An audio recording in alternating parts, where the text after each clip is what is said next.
अब किसी का शरीर मरने के बाद जलाया जाता है तो हमने देखा है कि उसकी खोपड़ी फोड़ देते हैं लोग। क्या खोपड़ी को फोड़ देते हैं? इसलिए फोड़ देते कि कोई तांत्रिक मांत्रिक इसकी खोपड़ी ना ले जाए तंत्र करने के लिए, क्या क्या। लेकिन उसको कपाल मोक्ष बोला गया है। इस खोपड़ी को फोड़ना इसलिए आवश्यक होता है कि उसके दिमाग में, उसके चित्त में, अर्थात उसके जो खोपड़ी के अंदर जो ब्रेन होता है, उसको क्या बोलते हैं हिंदी में? दिमाग। हाँ, उसका दिमाग छोटा और बड़ा, उसमें जो संस्कार होते हैं वो जिस समय खोपड़ी फोड़ते हैं उस समय वो भी खोपड़ी उसकी मतलब मुक्ति के लिए उसको अच्छा रहता है, वो संस्कार टूट जाता है। अब शव साधना में भी ऐसा ही है। शव साधना में भी कपाल मोक्ष करने के लिए शव के ऊपर बैठ के साधना की जाती है। उसके कपाल यहाँ और कपाल के ऊपर दीपक रखा जाता है। दीपक के ऊपर कॉन्सेंट्रेशन करके वो शव साधना की जाती है। और उस शव साधना में कपाल मोक्ष साधना कहा गया है उसको। सबसे बढ़िया स्थान कपाल मोक्ष का बद्रीनाथ में है, जहाँ नारायण शिला है। उस नारायण शिला में बैठ के अभी अगर कपाल मोक्ष साधना की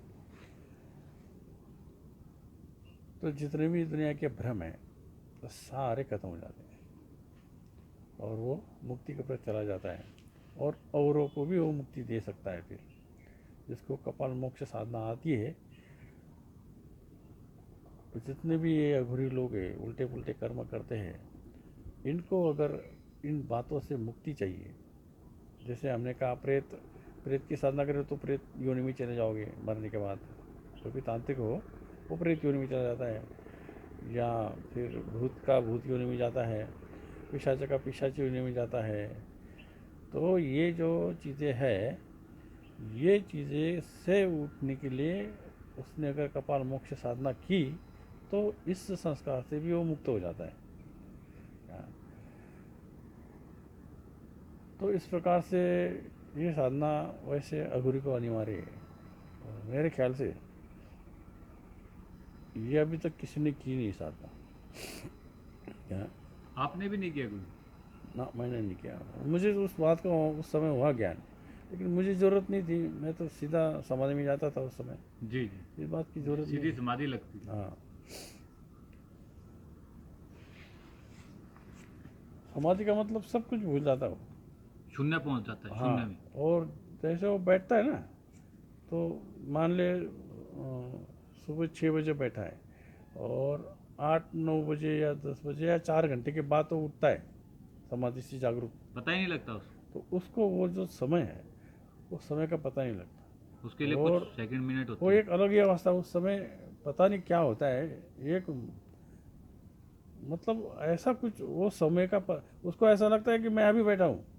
जी, थकान भी नहीं होती। हाँ, कुछ नहीं, थकान नहीं, कुछ नहीं। एक इतनी मतलब वो एक चैतन्य में अनुभूति है। क्या तो चाहे 1 घंटा समाधि लग जाए, चाहे 4 घंटे लग जाए, चाहे 12 साल लग जाए, जब वो जागरूक हो जाता है तो उसको पता नहीं चलता, क्योंकि वो समाधि में रहता है। जैसे कोमा में होते हैं, क्या जनरली कोमा से बहुत कम लोग जागरूक होते हैं। क्या जैसे कोमा में से वो उठता है हाँ जी, पेशेंट, हाँ जी, तो उसको पता नहीं चलता मैं कितने दिन यहाँ हॉस्पिटल में कोमा में था। जी। वो अवस्था रहती है। यानी समाधि का मतलब कोमा। कोमा ये शारीरिक है, जी, शरीर वो यंत्रणा आध्यात्मिक बंद है। हो जाती है। हाँ, वो आध्यात्मिक है, वो समय के साथ चलती है। वो एक मतलब उसमें एक अपनी शक्ति है, और कोमा एक बीमारी है। ये बीमारी के रूप में होती है। अवस्था लगभग समान होती है।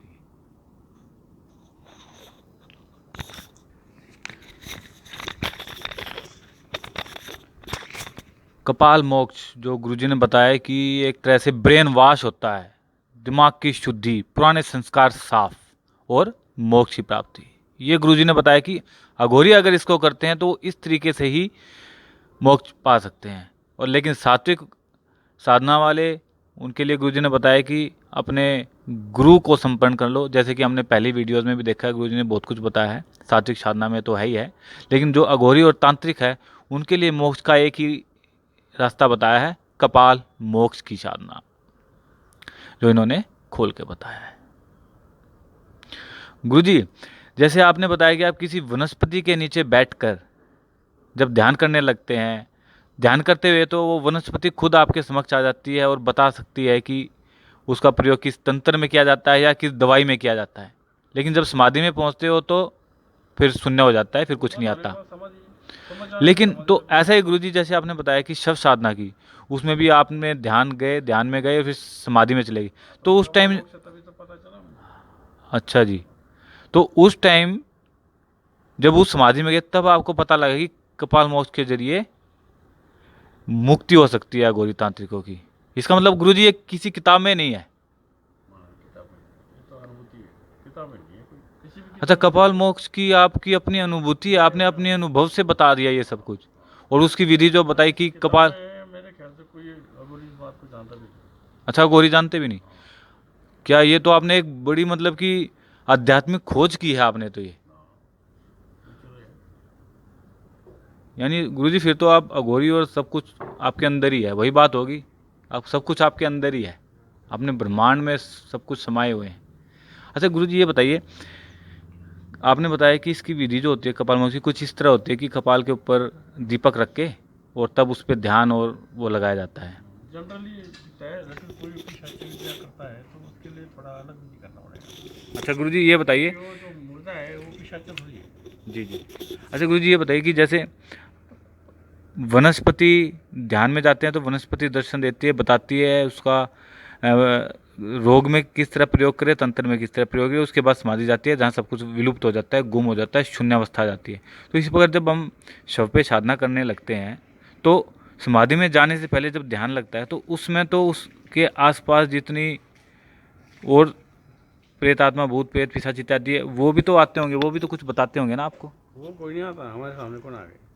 अच्छा, ऐसे कोई नहीं आता? ना ना, कोई नहीं आता। कोई ये सोच के कि उनकी हम मुक्ति हो सोचेंगे जाए। ना आएगा तो आ ही जाएगा, हम सोचते कोई नहीं आएगा, कोई अच्छा, नहीं आप आता। सोचते कोई नहीं आना चाहिए तो हाँ, कोई नहीं आता। हाँ, अगर आप स्पिरिचुअलिटी जो ऐसा ही होता है, अच्छा, जिसके अंदर शुद्ध विचार उसको बोलते हैं। विचार। स्पिरिचुअलिटी बोले ना, तो शुद्ध विचार जिसके पास होते हैं, वो शुद्ध विचारों से अगर सोचता है कि मेरे पास भूत नहीं आएगा, नहीं आ सकता, जी, पूर्ण आत्मविश्वास है, तो नहीं आ सकता वो।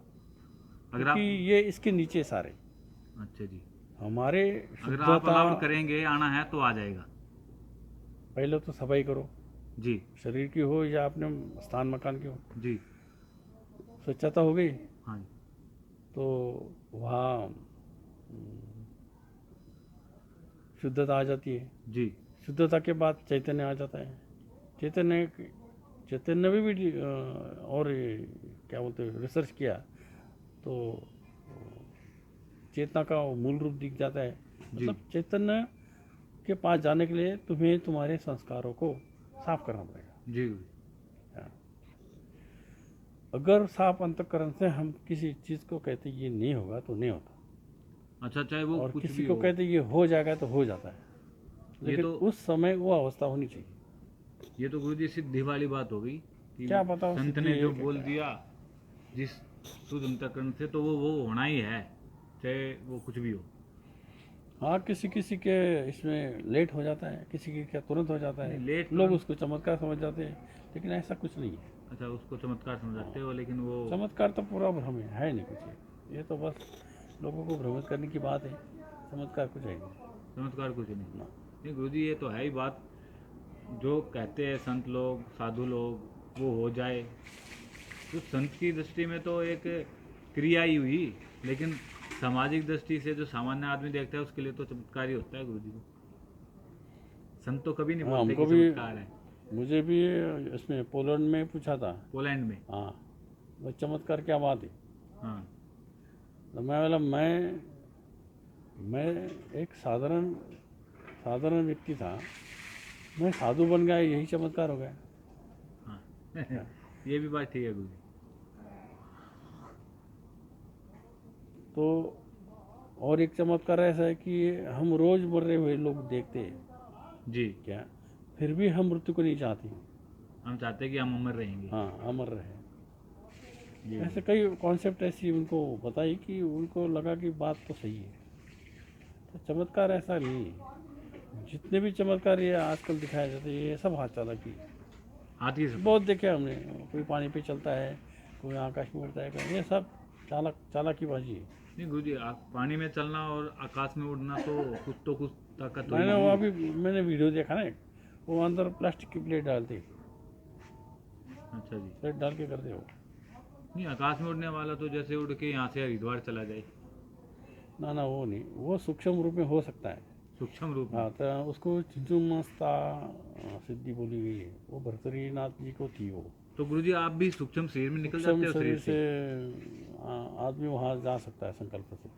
गुरु जी, आप अपने सूक्ष्म शरीर से बाहर निकल जाते हो। मैं तो बहुत पहले अनुभव है ऐसा। सूक्ष्म शरीर से निकले हो बाहर कभी? हाँ, निकला हूँ। अच्छा जी। पर अभी उसका नहीं इतना कुछ करता मैं, शिथिल हो गया, क्योंकि वो बातें सब भ्रामक है ना। ज्ञान के सामने ये चीज़ें कुछ नहीं है अभी। हाँ, ज्ञान के सामने आपको कुछ नहीं लगता गुरु। हाँ, हमें तो बहुत बड़ी लगती है ना कि सूक्ष्म शरीर से आप निकल के उड़ के कहीं चले जाओ। हमारे लिए तो ये बहुत बड़ी चीज़ है। आपको छोटी मोटी लगती है। छोटी मोटी की बात नहीं है इसमें, आप क्यों अटके? हाँ, ये बात भी ठीक है तो इसमें। तुमको क्यों दिखाया हम सीधे करके? जी जितने हमको, जैसे अभी तुम मेरी मुलाकात ले रहा है, हम दुनिया को दिखा रहे हैं, हाँ जी। तो जिसमें नाटकीय बात आती है वो अटक नहीं है। नाटकीय में अटकना ही है। हम कोई भी चीज़ दर्शाते हैं, हाँ जी। दर्शाते का मतलब दिखाते हैं, दिखाते हैं, शो करते हैं। शो करते हैं, तो उसमें अटकना है। जी माया में तुरंत आ जाएगी ना बात। हाँ जी, मायावादी बात। दार्शनिकता में तो हम ये कहते हैं कि अगर किसी ने सच को ढूंढ लिया, अगर उसने सच को पा लिया जी और उसको प्रकाशित कर दिया, जी जब किसी को बताया जी कि यह सत्य है, तो जैसे वो बताता है तुरंत असत्य हो जाता है। जी। हाँ जी गुरु, ये बात भी है। जैसे माँ के गर्भ में बच्चा होता है, जी अब वो लड़का है कि लड़की है, ये तो बाहर आने के बाद ही पता चलता है। हाँ जी। मान लो उसको सत्य कह दे, जैसे वो बाहर आ जाता है माया शुरू हो जाती है। जी जन्म होते ही उसके ऊपर सबसे पहले ग्रह का प्रभाव, ये सब बातें आती हैं क्या, और उसके कारण वो माया में आना शुरू हो जाता है। हाँ, मतलब कि ये ज्ञानी वाली बात है गुरु जी। जो सब माया को समझ जाते हैं, माया के खेल को समझ जाते हैं, छोटे मोटे तो फिर उसी में उलझ जाते हैं। अरे इतनी बड़ी सिद्धि मिल गई, उड़ने लगे, चलने लगे, वगैरह वगैरह वगैरह। पैसा कमाते हैं लोग, इसके व्यापार शुरू हो जाता है। हाँ, पैसा भी तो बड़ी माया है। अब जैसे योग है, जी। योग इतनी अच्छी चीज़ है, योग की पहली सीढ़ी से लेके आखिरी सीढ़ी उसके आत्मा ज्ञान की है, जी समाधि की है। लोग वहाँ तक कोई पहुँचता ही नहीं। फिजिकल योगा, यूँ योगा, त्यों योगा, पता नहीं क्या क्या योगा है। बस स्वास्थ्य तक रह गया गुरु जी योगा, अपने हेल्थ तक। आगे स्पिरिचुअलिटी में योगा है ही नहीं। गुरु जी आगे की चीज़ हाँ है, जी। योगा में जो पारंगत होता है वो गुरु जी कर सकता है। जी। तो ये बड़े ही ज्ञानवर्धक बातें बताई है गुरु जी ने। उसके लिए उनको बार बार आदेश आदेश आदेश। जय गुरु गोरखनाथ। हम फिर मिलेंगे और फिर गुरु जी से ऐसी ज्ञानवर्धक बात करेंगे।